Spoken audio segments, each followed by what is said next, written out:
There's a peculiar moment in human experience when someone's expectations collide so violently with observable reality that you start to wonder if they're living on a different planet entirely. These are the complaints that happened, the genuine, documented interactions between customers or clients and employees whose only sin was showing up to work. What you're about to hear will not restore your faith in humanity, but it might explain why your local barista has that look in their eyes. So let's begin, shall we, with complaint number 1. A customer called a pizza place to order delivery, but was furious when told it would be an hour wait during the lunch rush on a Friday. They demanded the restaurant stop serving other customers, so their order could be prioritized. The restaurant, apparently, was running a functioning business. It's like walking into a hospital and demanding they stop treating other patients so you can have immediate access to a Band-Aid. Number 2. Someone returned a phone to a store claiming it was defective because they dropped it in water and it no longer worked. Water damage, as it turns out, makes expensive electronics malfunction. Shocking development, really. Number 3 involved a man who purchased a mattress online, received it, slept on it for 3 months, and then demanded a full refund because it wasn't as comfortable as the one in the store.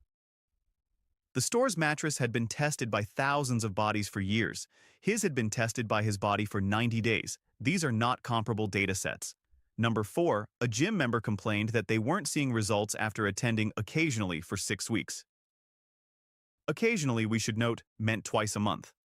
They wanted their money back because their body had not completely transformed on a schedule that would make evolution look efficient. Number 5 is where it starts to get weird. Someone returned a car to a dealership claiming the vehicle was broken because it didn't come with an instruction manual for the advanced features. The vehicle had a 40-page owner's manual in the glove compartment. Also, most of the world just watches YouTube like everyone else. Number 6. A woman booked a flight and then called the airline to complain that the plane was too high up, and could they fly lower to make her less uncomfortable. Altitude is kind of the entire point of flight. It's like ordering a submarine and complaining that it's too underwater.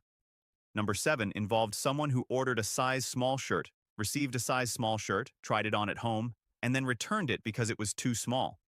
They then ordered a medium, received a medium, and returned that one too because it was too big. A medium and a small are mathematically different sizes. This was not the shirt's failing. Number 8. A customer at a coffee shop demanded that the barista remake their drink 3 times because it didn't taste like the Instagram photo they saw. The Instagram photo was a lighting filter applied to a beverage. Beverages do not apply filters to themselves. You cannot order a Valencia. Number 9 gets genuinely bold. Someone booked a hotel room, stayed for 5 nights, and then complained that they wanted a refund because the room had felt lonely. The hotel had provided a room with walls, a door, and basic furniture. Emotional fulfillment was not listed in the amenities. Number 10. A passenger on a cross-country flight complained to a flight attendant that they were annoyed by other people on the plane. A plane, let us remember, is a tube with 200 other people in it. This is not a flaw in the design. It's the core feature of group transportation. Number 11 involved someone who ordered a custom wedding cake for a specific date, received it on that date, and then returned it claiming the baker had ruined their wedding because the cake tasted like cake.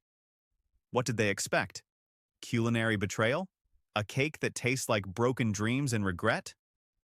Number 12.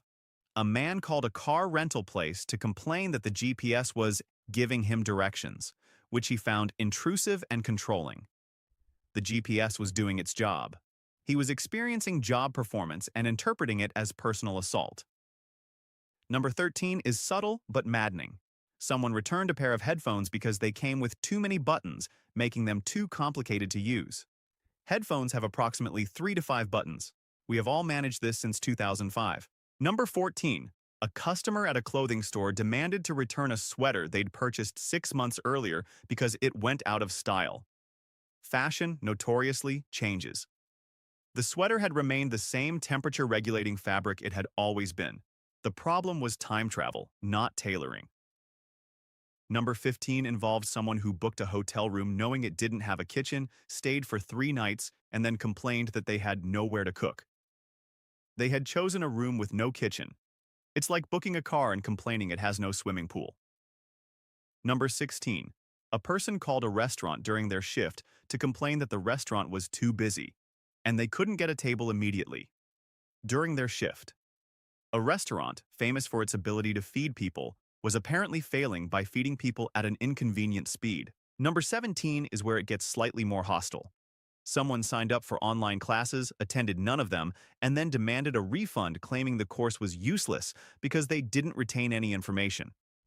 Information retention typically requires information retention. It's a whole process. Number 18. A customer purchased a plant, didn't water it for 3 weeks, and demanded a replacement, accusing the store of selling them a dead plant.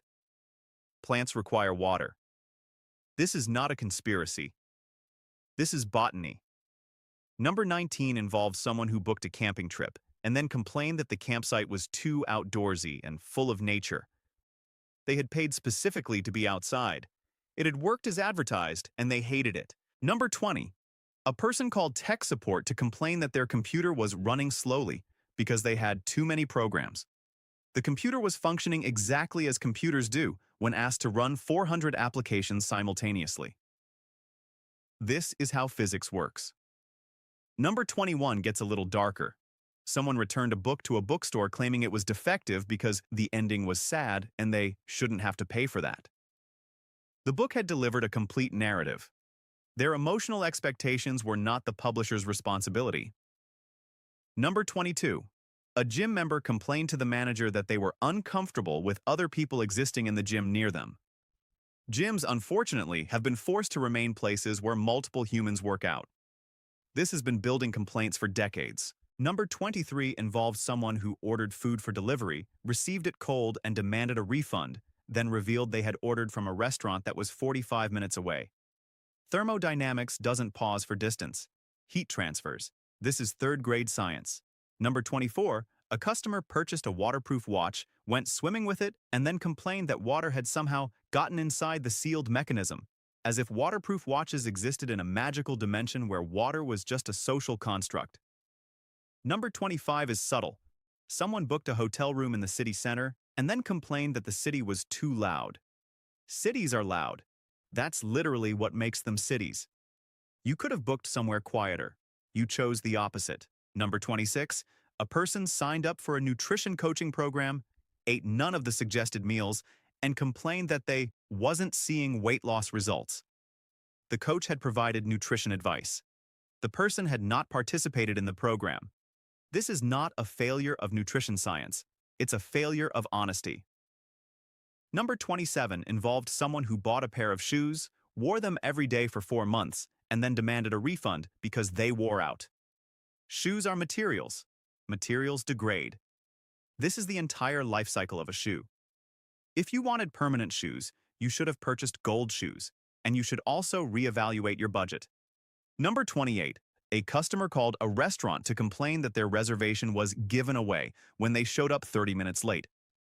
Restaurants hold reservations for a standard grace period, after which they assume you're not coming. Showing up half an hour late is not the restaurant's failure to predict the future. Number 29 is genuinely unhinged. Someone rented a car for a weekend, returned it with over 200 additional miles on the odometer, and demanded a refund because the car used too much gas. The car had transported them places. They complained about the car doing what they'd paid it to do. Number 30. A person purchased an alarm clock, didn't set the alarm, and then complained to the manufacturer that it failed to wake them up for work. Alarm clocks are not sentient. They are not monitoring your schedule. You must set them. This is the entire premise of alarm clocks existing. Number 31 is where things start shifting into genuinely delusional. Someone booked a flight, missed the flight, called the airline to complain, and demanded they hold the flight because they were running late. Airlines have schedules. They do not wait for individuals who are late. If they did, no one would ever arrive anywhere. Number 32. A customer purchased a brand new car, drove it for 2 weeks, and then returned it claiming it was defective because it smelled like new car. That smell is called off-gassing. It's the smell of a car that was recently manufactured. You could have waited, or you could have opened a window. Both were options. Number 33 involved someone who signed up for a dating app, swiped left on everyone, and then complained that the app was broken because they weren't matching with anyone. The app was functioning. Their standards were merely incompatible with the human population. Number 34. A person booked a hotel room for one night, checked in, and then called the front desk to complain that they didn't get enough time to enjoy the room. They had booked one night. Time moves at the same speed for everyone. You cannot slow down the rotation of the Earth because you feel like you deserve more hotel time. Number 35 is starting to feel almost violent. Someone purchased a membership to a streaming service, watched zero content, and then complained that they weren't entertained. The service had provided access to thousands of hours of entertainment. Their brain had simply chosen not to engage with any of it. Number 36. A customer called a restaurant to complain that their well-done steak was still a little gray inside, as if cooking meat until it's literally inedible is somehow something other than meat being cooked. Well done is already pushing the limits of meat preparation. If you want gray, you want rubber, and you should accept that this will not taste like dinner. Number 37 involved someone who booked a hotel room in a major city and then complained that their view was of a street instead of mountains or ocean. The city had no mountains. The city had no ocean. You had booked in a city. This is what cities look like. Number 38. A person purchased a laptop, spilled coffee on it, called tech support to complain that it was broken, and demanded a replacement. The laptop had been liquid damaged. By them. Intentionally. Well, not intentionally, but externally. This is different from a manufacturing defect. Number 39 is somehow getting worse. Someone returned a pair of pants to a store claiming they were too long, despite having the exact inseam measurements they'd ordered. The pants had been manufactured correctly. The person's expectations had been formed entirely in their imagination. Number 40. A gym member complained to management that the gym's music was too motivating and made them want to work out more than intended. I'm sorry, is the problem that the gym is working too effectively? That you are experiencing your purchase service correctly? Number 41 involves someone who booked a vacation rental, arrived to find that the place was exactly as described in the photos, and complained that reality was worse than the images. Photos are accurate representations of spaces. What else were you expecting? A portal to a different dimension. Number 42. A customer called an airline to complain that their flight had too many stops for a budget ticket. Budget tickets are cheap. The trade-off is stops. This is how commerce works. You pay less, you get fewer direct flights. These are not separated concepts, they're linked. Number 43 is definitely escalating. Someone returned a phone because they were upset that it was made in China and demanded to know who else made phones. Everyone.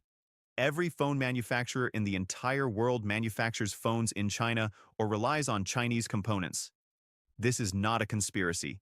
This is global economics. Number 44. A person booked a massage appointment, arrived 30 minutes late, and then complained that the massage was rushed because the therapist only had their scheduled time slot remaining. Time slots exist. They're not suggestions. Showing up late doesn't magically extend the time available. Number 45 is where it gets morally unhinged. Someone purchased a ticket to an event, attended the event, and then demanded a refund because the experience was exactly what was advertised. They had received what they paid for. This was apparently a betrayal. Number 46. A customer at a coffee shop complained that the coffee was too hot immediately after ordering it. Hot coffee is, by definition, temperature appropriate for liquid coffee. Complaint logic. I ordered hot coffee, but it is hot. Why would anyone do this? Number 47 involved someone who rented an apartment, didn't pay rent for 4 months, and then complained that they were being evicted unfairly. Eviction is what happens when you don't pay for housing. This is not a surprise mechanic. This is a core rule of property rental. Number 48. A person called a website's customer service to complain that the website was trying to sell them things. The website is a store. That is its entire purpose. Complaining that a store is selling things is like complaining that a beach is wet. Number 49 is genuinely perplexing. Someone purchased a refurbished electronics item, received it in working condition, and then demanded a refund because it should be brand new if they paid full price. They didn't pay full price. That's the definition of a refurbished discount. The price reflected the condition. You got what you paid for. Number 50. A customer booked a hotel room in a noisy part of town, arrived, heard noise, and complained that the hotel was poorly managed for being in a noisy part of town. The hotel couldn't relocate itself. It was geographically bound to its location. This is not a hotel failure. This is a booking failure on your part. Number 51 is where it starts feeling genuinely delusional. Someone returned a sweater because it made them look fat, as if clothing is a conspiracy against their perception of self. Sweaters are fabric. They do not judge. They barely even think. Number 52. A person called a bank to complain that they didn't understand why they were being charged an overdraft fee after overdrawing their account by several $100s. Overdraft fees are the financial industry's way of saying, you spent money you didn't have. There is a cost to this. This is not hidden information. Number 53 involved someone who booked a flight for 6 a.m., complained that it was too early, and demanded the airline change it to a later time with no charge. You booked the 6 a.m. flight. At the time of booking, 6 a.m. was presumably not a surprise.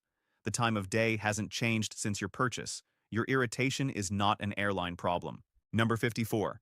A customer purchased a bicycle, rode it on a trail that had mud, and then complained that the bicycle was broken because it was covered in mud. Trails have mud. Mud is on trails. If you don't want your bicycle muddy, don't ride it on trails. Or accept that riding a bicycle results in dirt. These are your choices. Number 55 is genuinely unhinged. Someone rented an apartment, complained that they couldn't control the weather, and demanded the landlord fix the rain. The landlord does not control precipitation. The landlord is not Zeus. This is not a reasonable request. Number 56. A person called a movie theater to complain that there were people sitting in front of them blocking their view during a showing. It's a theater. People sit in rows. You cannot have a theater without people in front of you unless you're the first person to ever watch movies. This is how viewing angles work. Number 57 involved someone who purchased a smartwatch, didn't read the instructions, and then complained that none of the features work because they didn't know how to turn it on. The smartwatch had come with a manual. Manuals exist for this specific scenario. You just didn't read it. Number 58 is where we reach peak delusion. Someone booked a one-bedroom apartment, had 5 roommates move in, and then complained to the landlord that the apartment feels too small. An apartment does not change size based on occupancy. The apartment is still one bedroom. You have just violated your lease and physics simultaneously. Number 59.